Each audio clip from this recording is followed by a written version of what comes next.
एक शहर में एक अमीर सेठ रहता था। उसके पास बहुत पैसा था। अनेक फैक्ट्रियों का वह मालिक था। एक शाम अचानक उसे बहुत बेचैनी होने लगी। उसने डॉक्टरों को बुलाया और अपनी जांच करवाई, पर कुछ भी नहीं निकला।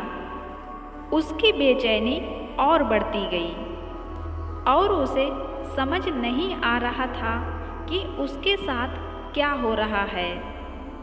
रात हुई, नींद की गोलियां भी खा ली, पर नींद आने को तैयार ही नहीं थी और ना ही उसकी बेचैनी कम हो रही थी।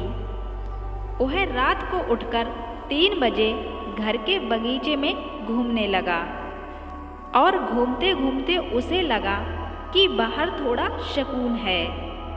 इसलिए वह बाहर सड़क पर पैदल ही निकल पड़ा। चलते चलते हजारों विचार मन में चल रहे थे और वह घर से बहुत दूर निकल आया था। वह थकान की वजह से एक बेंच पर बैठ गया। उसे वहाँ पर बहुत शांति मिल रही थी। इतने में वहाँ एक कुत्ता आया और उसकी चप्पल उठाकर ले गया। सेठ ने उसे देखा तो वह दूसरी चप्पल उठाकर उस कुत्ते के पीछे भागने लगे। कुत्ता पास की ही एक झोपड़ी में घुस गया। सेठ भी उसके पीछे था। सेठ को करीब आता देख कुत्ते ने चप्पल को छोड़ दिया और वहाँ से चला गया। सेठ ने गहरी सांस ली और अपनी चप्पल पहनने लगा। इतने में उसे किसी के रोने की आवाज़ सुनाई दी और वह करीब गया तो उसे एक झोपड़ी में से किसी की आवाज़ आ रही थी। उसने झोपड़ी के फटे हुए बोरे में झांककर देखा तो वहाँ एक औरत फटी मैली सी चादर पहने दीवार से सटकर रो रही थी और बोल रही थी कि हे भगवान, मेरी मदद करो। सेठ के मन में आया कि यहाँ से चला जाऊं, कहीं लोग उसे गलत न समझ लें। सेठ थोड़ा आगे बढ़ा तो उसके दिल में ख्याल आया कि आखिर वह औरत क्यों रो रही है, उसको क्या तकलीफ है।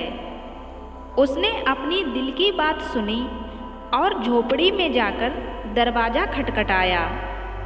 उस औरत ने दरवाज़ा खोला और सेठ को देखकर घबरा गई। तो सेठ ने हाथ जोड़कर कहा, घबराओ मत, मुझे तो सिर्फ यह जानना है कि तुम क्यों रो रही हो।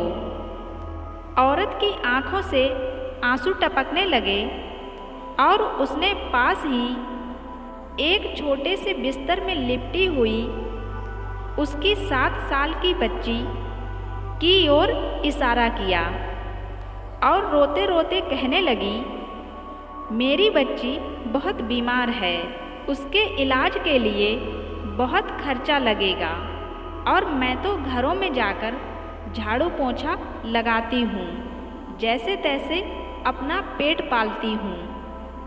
मैं कैसे इसका इलाज करवा पाऊँगी। सेठ ने कहा, तो किसी से मांग लो। इस पर औरत बोली, मैंने सबसे मांग कर देख लिया, खर्चा बहुत ज़्यादा है, कोई देने को तैयार ही नहीं है। उस सेठ ने उसे समझाया और कहा, ऐसे रात को रोने से तुम्हें क्या मिलेगा। तो औरत ने कहा, कल एक संत यहाँ से गुजर रहे थे तो मैंने उनको मेरी समस्या बताई तो उन्होंने कहा, बेटा तुम सुबह 4 बजे उठकर अपने भगवान से मांगो, बोरी बिछाकर बैठ जाओ और रोकर गिड़गिड़ाकर उससे मदद मांगो।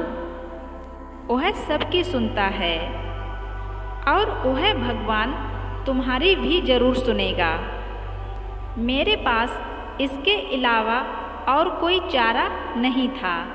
इसलिए मैं उससे भीख मांग रही थी। यह सब सुनने के बाद सेठ का दिल पिघल गया और उसने तुरंत फ़ोन लगाया और एम्बुलेंस बुलाई और उस 7 साल की छोटी बच्ची को हॉस्पिटल में एडमिट करवा दिया। डॉक्टर ने 1.5 लाख का खर्चा बताया।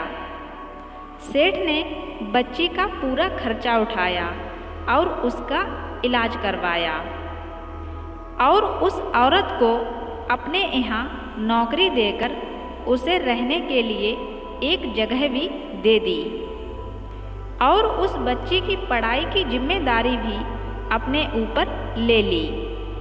वह सेठ दयालु तो था पर नास्तिक था।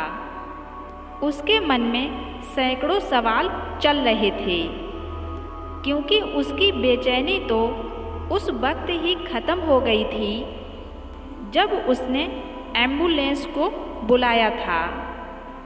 वह यह सोच रहा था कि ऐसी कौन सी ताकत है जो मुझे वहाँ तक खींच ले गई। क्या यही भगवान है? और यदि यह भगवान है तो सारा संसार आपस में धर्म जाति पात के लिए क्यों लड़ रहा है? क्योंकि ना तो मैंने उस औरत की जाति पूछी और ना ही धर्म, और ना ही भगवान ने जात पात देखी। बस भगवान ने तो उसका दर्द देखा और मुझे इतना घुमाकर उसके पास पहुंचा दिया।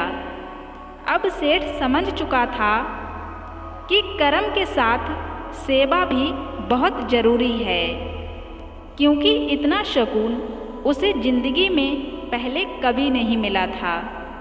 दोस्तों, कहते हैं ना कि अगर दिल से मांगो तो भगवान खुद आपके पास वो सब आपको देने आते हैं।